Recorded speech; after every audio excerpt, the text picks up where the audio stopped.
আমরা জ্বালানি সংকটের মধ্যে পড়ে গেছি বাংলাদেশ, এবং তেলের অভাবে আমাদের গাড়ি ঘোড়া ঠিকমতো চলতেছে না। কারণ হচ্ছে যে যখন তেলের পাম্পে যাচ্ছি দীর্ঘ একটা লম্বা লাইন, এবং সেই লাইনে যেয়েও তেল পাওয়া যাচ্ছে না আশানুরূপ, যার কারণে প্রচুর ভোগান্তি। যদিও সরকার বলতেছে সংসদে প্রচুর তেল আছে, আমাদের তেলের মজুত আছে, কিন্তু আমরা যখন পাম্পে যাচ্ছি তখন কিন্তু আমরা আর তেল পাচ্ছি না, ফুয়েল পাচ্ছি না, যার কারণে এটা আমাদের প্রচুর একটা ভোগান্তি হয়ে গেছে গোটা দেশের মানুষের। সেই জায়গা থেকে আমি আমার সাইকেলটি, সে পুরাতন সাইকেল, ছোটোবেলার সাইকেলটি সুন্দর করে ধুয়ে মুছে পরিষ্কার করে নিচ্ছি, যাতে করে আমাদেরকে দীর্ঘ তেলের লাইনের দিকে আর না যেতে হয়।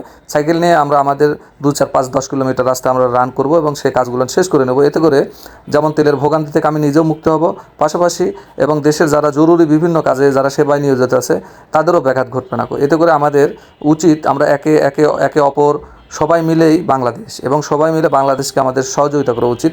কারণ এখানে যেহেতু তেলের সংকট হয়েছে, যদিও এখানে আপনার মনোপলি মার্কেট এবং এখানে সিন্ডিকেটের কারণে কিছু অসাধু ব্যবসায়ের কারণে ভালো মানুষগুলোও তেল পাচ্ছে না, যদিও একটু নিয়ম এবং অনিয়মের কারণে এগুলো ঘটতেছে, তারপরেও আমরা আমাদের জায়গা থেকে আমরা সচেতন হই এবং আমরা দেশকে ভালোবাসি। দেশের জন্য আমরা অবশ্যই এভাবে যদি আমরা কাজ করে যাই, তাহলে আমরা প্রত্যেকের জায়গা থেকে আমরা স্ব উদ্যোগে আমরা নিজেরা সচেতন হই এবং তেল সাশ্রয়ী হই, এবং যার কাছে সাইকেল আছে আমরা অবশ্যই সাইকেল ব্যবহার করব। এটাই আসল বাস্তব এবং দেশপ্রেমের একটি লক্ষণ হতে পারে।